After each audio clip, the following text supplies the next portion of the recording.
les amis, j'espère que vous allez bien, c'est Force Pingouin et aujourd'hui, toute nouvelle vidéo de divulgation et vérité sur les 12 principes universels.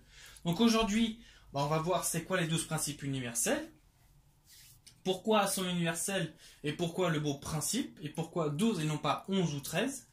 Et surtout, on va, à travers, quand on va énumérer les principes, on va vous détailler un peu d'exemples pour que vous compreniez un peu plus si il y a besoin d'exemples. Voilà. Donc ça, c'était pour tout. Petite introduction avant. Si vous voulez cet article ou les 12 principes en format papier, cliquez dans le premier lien, vraiment le premier lien qui est dans la description, et vous y arriverez directement. Donc en fait, c'est rédigé, pareil, sur la forme d'article. Et en fait, quand vous arriverez sur l'article en question, ce sera marqué le mot loi. En fait, remplacez le mot loi par le mot principe, parce que c'est ce qu'on va utiliser à partir de maintenant.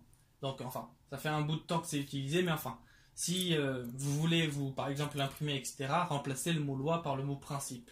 Et bien sûr, vous faites cela au singulier ou pluriel. Voilà. Et du coup, ça donne les 12 principes universels. Voilà. Donc ça, c'était pour la petite introduction. Merci à vous d'ailleurs, en passant, de regarder et d'être fidèle aux émissions. Tout de suite, nous allons commencer par le premier principe universel. Mais avant, on va vous détailler. Pourquoi universel? Et surtout, qu'est-ce que ça veut dire? À ne pas confondre. Alors, universel, c'est tout ce qui régit dans l'univers. Donc c'est l'univers en fait. À ne pas confondre avec les prises universelles, ou les trucs qui sont universels mais qui en réalité sont planétaires. Parce que effectivement, quand on vous a parlé d'une prise universelle pour les smartphones ou pour l'électricité en général, ou etc. En fait, ce qu'on vous dit pas, c'est que c'est une prise planétaire. Parce que si vous allez avec cette même prise sur, allez, on va dire le plus proche, sur la Lune, déjà essayez de brancher, vous allez galérer grave. Et puis surtout, même si vous arrivez à brancher le truc, est-ce que ça va marcher? Bah non. Pourquoi? Parce que c'est que sur la planète. Par contre, ça va marcher effectivement si tu vas aller en Russie, au Brésil, si tu vas aller au Mexique, si tu vas aller en Allemagne, en Australie, en Thaïlande, peu importe où tu vas aller sur la planète, ça va marcher. Mais quand tu vas aller sur Mars, même sur la Lune, ça va pas marcher. Ça, c'est la confusion. Là, les 12 principes universels, c'est tout dans l'univers. C'est-à-dire que tu vas sur Vénus, c'est la même chose. Tu vas sur Andromède, qui est la galaxie d'à côté, c'est pareil. C'est les mêmes principes. Par contre, quand tu iras sur un autre univers, effectivement, ce ne sera pas les mêmes principes, ce seront d'autres qui sont soit un peu plus courts, soit un peu plus longs, ou les mots auront totalement changé. Voilà. Donc ça, c'était pour, bien sûr, éviter la confusion là-dessus. Donc 12 principes universels sont 12 principes qui sont et qui régissent dans cet univers seulement. Voilà. Donc, on va commencer tout de suite par le premier, qui est le libre arbitre. Alors le libre arbitre, c'est quoi? Le libre arbitre, déjà, c'est établi en fonction de celui des autres. C'est-à-dire que, par exemple, si tu veux l'accord de quelqu'un, donc on va dire, si tu veux le libre arbitre de quelqu'un, évidemment, tu vas le questionner. Est-ce que tu es d'accord avec moi? Et lui, il va te dire oui ou non. Là, c'est vraiment un simple exemple de libre arbitre. Tu fais des choix, oui ou non. C'est du libre arbitre. Voilà. C'est-à-dire que tu auras toujours ta voix. Tu décideras toujours. Hein. Ça, c'est le principe primordial. Le libre arbitre. Voilà. Donc ça, c'était pour le premier. Maintenant, on va passer au deuxième. Donc la pureté d'intention. En fait, du coup, c'est quoi le principe de pureté d'intention? C'est-à-dire que, déjà, intention, quand tu es intentionné, et la pureté, quelque chose qui est pur. Donc, bien sûr, chaque pensée, geste, parole ou action qui est émise doit être exprimée dans un sens positif et pur. C'est-à-dire que chaque mot que vous dites est extrêmement important. Bien sûr, on le verra juste après dans le principe de l'importance. Néanmoins, la pureté d'intention est faite de façon à ce que, bien sûr, quand tu dis un mot, ça peut co-créer quelque chose. Et en plus de ça, eh ben, ça peut avoir, c'est aussi la base de ça, hein, mais une très grosse et bonne, ou après une énergie, quoi.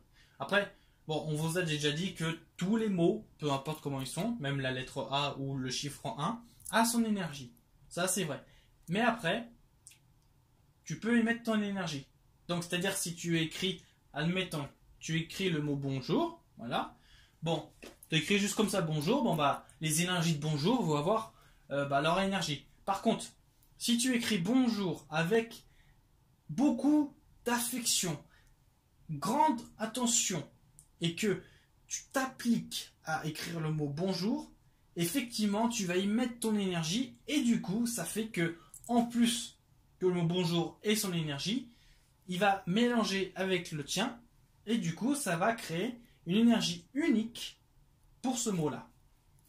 Et après, seules les personnes, même toutes les personnes qui pourront ressentir ça, et ça, ils sauront bien sûr que ça viendra de toi, que c'est un bonjour unique. Voilà. Donc ça, c'était pour la pureté d'intention. Passons au suivant, qui est le service. Alors le service, c'est quoi? C'est pas le service au bar, hein, c'est pas le service que tu as au café ou dans le resto. Non, c'est pas celui-là. C'est le service d'autrui et le service de soi. Donc c'est-à-dire le service autrui, c'est-à-dire le service pour aider les autres. Hein, le service de soi, vous connaissez. Et du coup, ces deux services doivent être pratiqués dans un juste équilibre. C'est-à-dire, donc là vous avez l'équilibre, d'accord? T'en as un qui se manifeste, l'autre, il va faire quoi? Il va se manifester encore plus, comme ça du coup, la balançoire, après, elle va bien pouvoir s'équilibrer, et après du coup, c'est reparti. Et bien sûr, l'équilibre, bon, c'est un principe, on va le voir juste après, mais il faut le tenir le plus longtemps possible. Et ça, c'est quelque chose qui est vraiment très difficile à garder. C'est pourquoi l'équilibre est toujours là. Pas faire d'excès. Et pourquoi il est là? En fait, c'est quoi son but? Pour le service, hein, on parle le principe du service. Son but, c'est de faire circuler les énergies qui sont à l'intérieur et à l'extérieur. Comme ça fait du va-et-vient. Et effectivement, plein de choses se feront à travers ça. Donc ça, c'était pour le service. Passons au suivant. Donc c'est le 4e principe universel, attraction-création. Donc on vous a fait un petit exemple précédemment, mais attraction-création, c'est quoi? Déjà, par le principe de l'attraction sur répulsion, tout le monde, sans exception, même si tu es une plante, tu es co-créateur de tout ce qui t'entoure.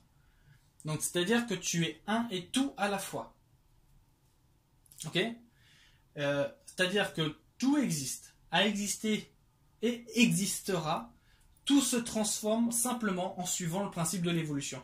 Bien sûr, ça ne déroge pas à la règle. Rien ne se perd, rien ne se crée, tout se transforme. Voilà. C'est tout simplement ça. Et du coup, pour vous donner un petit exemple, attraction, création. Ça veut dire quoi? Ça veut dire que si tu emploies... par exemple, tu as un objectif dans la vie. Ok? Bon, tu as un objectif et tu veux l'avoir. Et bien cet objectif, tu vas t'y concentrer à fond dans toute ton énergie. Et en fait, plus de fois tu vas répéter et plus de fois tu vas y penser, en fait, plus vite il va arriver. C'est ça le principe de l'attraction-création. Par exemple, tu penses, on va dire, admettons, tu penses à demain, je sais pas, avoir des vacances ou avoir une maison ou avoir un pote, une amie ou juste prendre un petit verre au café. Bon bah tu vas y penser, d'un seul coup il y a quelqu'un qui va t'appeler, tiens l'ami, ça te dit qu'on se fasse une petite discussion, on va se boire un verre là dans le bar? Paf, là tu l'as. Après bien sûr la rapidité ou le temps qui vient à toi est extrêmement relatif à ce que tu, bien sûr, veux obtenir, mais néanmoins, c'est comme ça que ça marche. Plus tu t'y concentres, plus qu'il est attiré vers toi. Voilà. Ça, c'est l'attraction-création. Pour le suivant, qui est l'équilibre, c'est l'équilibre en fait. Voilà. Juste un équilibre qui doit être maintenu dans la mesure du possible. Bien sûr, tout ça avec l'action, la pensée, la parole, le geste, ou autre manifestation, bien sûr. Donc l'équilibre, je vous assure, c'est le plus difficile à garder. Hein. Mais si vous le gardez le plus longtemps, c'est génial. Restez comme ça. C'est très bien. Vous êtes dans la bonne direction. Top. Donc, passons au suivant. Le respect. Et le respect, en fait, déjà, on vous l'apprend des petits, mais c'est pas pour rien. C'est parce que c'est vraiment quelque chose d'essentiel. Pourquoi? Parce que toute vie mérite l'attention. Et ça doit être respecté et protégé, quel que soit son degré d'évolution, sa forme ou sa nature. C'est-à-dire que si tout le monde, vraiment, je vous assure, respecte ce principe, déjà, vous pouvez être sûr qu'il n'y aurait aucune espèce animale qui disparaîtrait à l'avenir, il n'y aurait aucune guerre, que de la paix, il n'y aurait aucun conflit, juste des solutions à des problèmes. Et beaucoup de choses comme ça aussi également. Parce que les gens respectent tout le monde, y compris la plante ou la pelouse qui est sur ton gazon. Et du coup, ça fait qu'il comprend beaucoup de choses avec ça. Et il se dit, bon, je veux qu'il soit toujours là. Et du coup, ça fait que le respect est exactement. Donc voilà, ça c'est pour le petit exemple. Et on va passer à la suivante. Et c'est le plus beau. Et c'est l'amour, bien sûr. Alors l'amour, c'est vraiment quelque chose d'exceptionnel. C'est le 7e principe. Et l'amour, en fait, c'est la force de tout ce qui crée. C'est-à-dire que plus que tu es amour, plus que tu vas aller loin. En une phrase. Et donc du coup, comme l'amour c'est la force qui crée, ou qui a créé et créera, et de tout ce qui existe, a existé ou existera toujours, donc le principe d'attraction est amour. Si vous aimez quelqu'un, ou si vous aimez toute chose et les considérez avec amour, y compris vos ennemis, toutes choses vous aimeront. Ceci est valable pour toute forme de vie.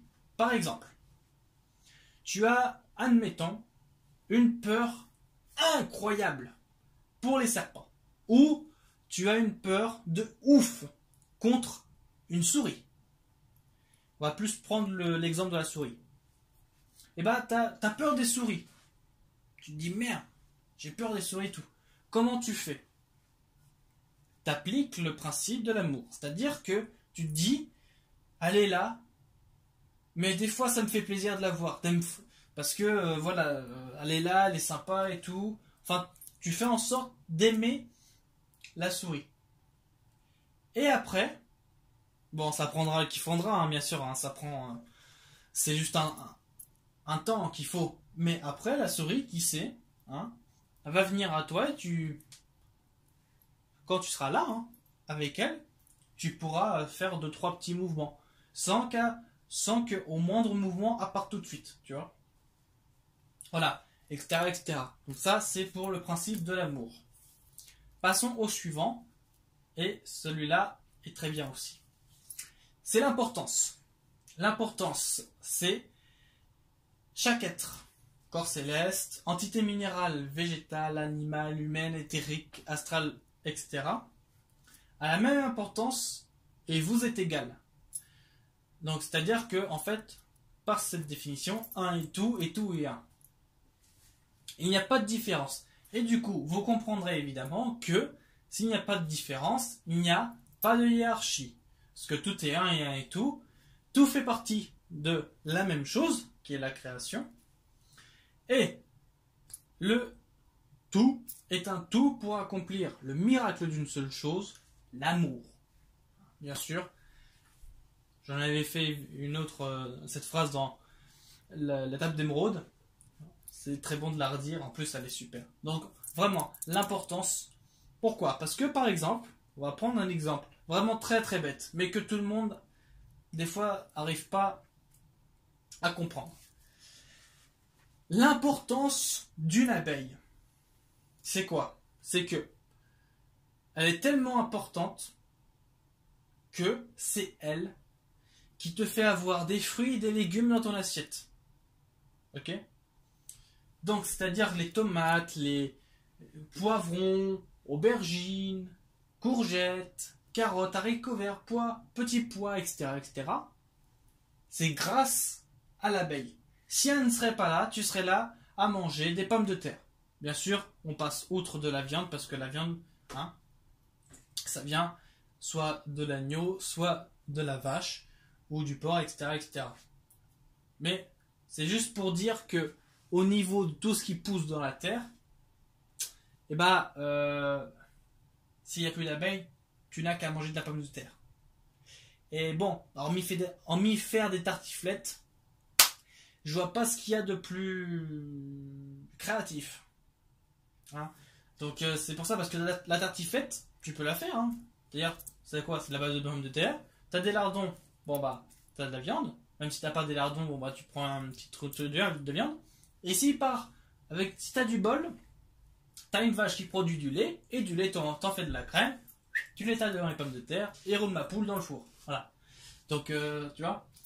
Mais bon, on n'aurait pas de gazpacho, on n'aurait pas, par exemple, de bouillabaisse, ou on n'aurait pas de bons petits plats méditerranéens, ou si on va pas plus loin que la Méditerranée, si on revient dans le nord, et bah, on peut pas faire une fondue de poireaux, on pourrait pas faire d'autres choses comme ça, tu vois. Et ça, c'est pour définir l'importance qu'a l'abeille. Voilà. Aussi bien que le ver de terre qu'a son importance. Bah oui, parce que si t'as plus de ver de terre, bon, quelque part, la terre, comment elle s'oxygène, tu vois ce que je veux dire? Voilà. Parce que lui, le ver de terre, il est là pour oxygéner, puis pour faire remuer la terre et pour qu'elle vive. Voilà. Si tu mets des produits dans la terre et tu vas à tire-larigot, ça fait que le ver de terre, il va plus exister. Et le ver de terre qui n'existe plus, ça fait que bah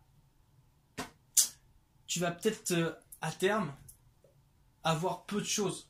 Parce que tu vas être obligé avec ton tracteur ou avec ta main, parce que tu as une pelle au bout, de mélanger la terre. Mais du coup, ça fait que le limon, lui, il va pas aller tout en bas. Hein? Il va rester à la surface. Donc du coup, ça fait que bah ça va peut-être pas pousser ou pas entièrement ou voire pas du tout, tu vois.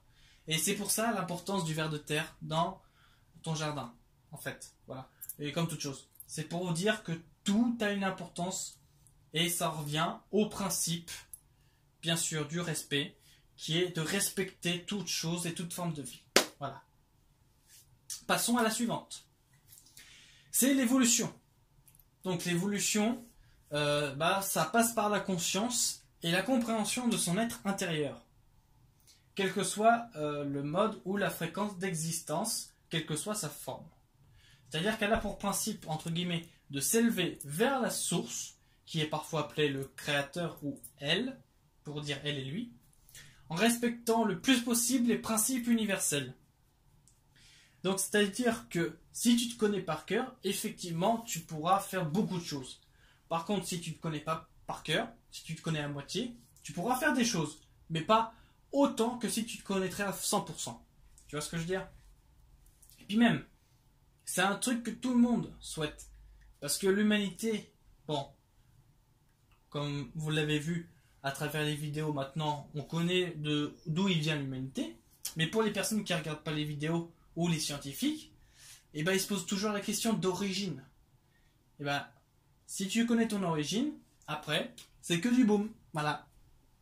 Pareil, si tu te connais à 100%, et voilà, c'est que du bonus, que du plaisir pour l'évolution. Voilà. Donc ça, c'était pour le petit principe. passons au principe d'intervention. Qui d'ailleurs, le principe d'intervention, c'est l'intervention extérieure sur des corps planétaires qui sont peuplés, sous quelque forme que ce soit, et permise dans le respect des principes universels, à condition et uniquement à la condition que les êtres appartenant et faisant partie de ces corps le demandent et le veuillent expressément. Bien sûr, à partir de ce principe, vous comprendrez la foi, même l'intervention de nos amis. Hein, le principe d'intervention, si tu veux avoir une intervention, il faut appeler. Bon, en l'occurrence, pour vous mettre à jour, l'appel a déjà été fait. Bien sûr, ça va intervenir après la moisson. Nous sommes toujours dans la moisson actuellement. La moisson, c'est quoi? Pour se faire un petit récapitulatif, c'est le tri naturel des polarités. Voilà. Et en l'occurrence, celle qui va rester à la fin, c'est la polarité positive. Donc le service d'autrui. Voilà. Ça, c'était un petit aparté. Néanmoins, c'est quand même... Voilà, si tu sais... En fait, si tu appelles au secours, mais que tu dis non, je veux pas d'aide, bon bah ça sert à rien. Par contre, si tu appelles au secours, quelqu'un vient t'aider, bon bah le principe d'intervention, là, il est fait. Tu vois? Donc ça, c'était... c'est vraiment un exemple simple, mais qui parle à tout le monde. Voilà. Principe d'intervention, tu demandes au secours, à l'aide, il y a quelqu'un qui va venir. Et puis hop, tu vas te sauver. Donc voilà, ça c'était pour le principe d'intervention. Pour le principe du partage, donc, bien sûr, le partage, c'est quand même quelque chose qui est beau, parce que ça fait le partage de tout, des technologies, des ressources, et de tout ce qui est vraiment génial, et de toute chose, et permis dans le respect des principes entre les êtres capables de les comprendre et de s'en servir avec sagesse et à des fins positives. Bien sûr, quand tu veux... Donc c'est pour ça, un partage, c'est une valeur.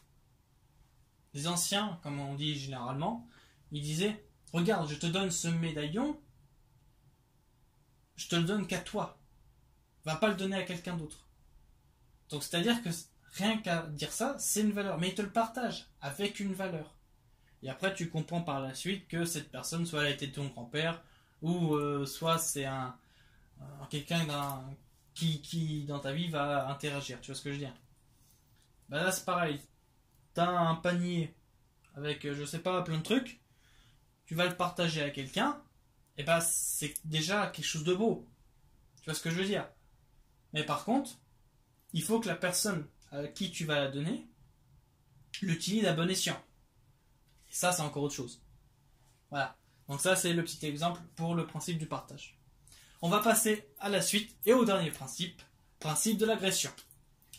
D'ailleurs, principe de l'agression, toute agression, sous quelque forme que ce soit, peut être renvoyée à l'émetteur avec amour et en de justes proportions, et veillant à préserver la vie dans la mesure du possible afin que l'agresseur comprenne l'inutilité de son acte. Ça veut dire quoi? Déjà, ça veut dire que on est sur la défense. Tu vas pas attaquer.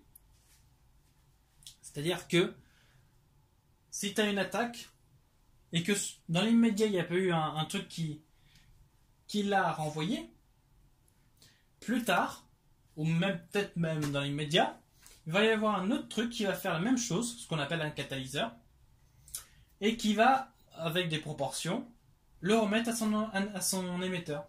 Après, à lui de comprendre ou pas. S'il ne comprend pas, effectivement, il va refaire la même connerie jusqu'à ce qu'il comprenne. Ça, c'est normal, ce qu'on appelle le choc en retour. Le principe de l'agression, c'est comme ça. Par contre, si on te fait une agression, tu peux le renvoyer avec amour et dans de justes proportions. Par exemple, quelqu'un t'a insulté. Bon, il t'insulte, c'est bien. Enfin, c'est bien, non, c'est pas bien, parce que quelque part, c'est que la personne a il y a une faiblesse quelque part chez elle. Et donc, du coup, tu peux le renvoyer avec amour, mais il faut que ce soit proportionnel. C'est-à-dire qu'il ne faut pas que tu dépasses l'insulte qu'il t'a envoyée. Comme ça, la personne, si elle le souhaite, elle comprend son acte, qui est d'ailleurs inutile. Et après, ça, la compréhension de nos jours, c'est encore c'est encore autre chose. Enfin, ça fait quand même partie des principes. D'ailleurs, c'est le 12e, le dernier. Et du coup, ça fait que ça nous donne que l'amour, c'est vraiment quelque chose d'énorme. Pourquoi? Parce que c'est, déjà, comme on l'a dit dans le principe de l'amour, une force qui crée toute chose. Mais en plus, c'est vraiment... ça symbolise à la fois l'unité, mais aussi la paix.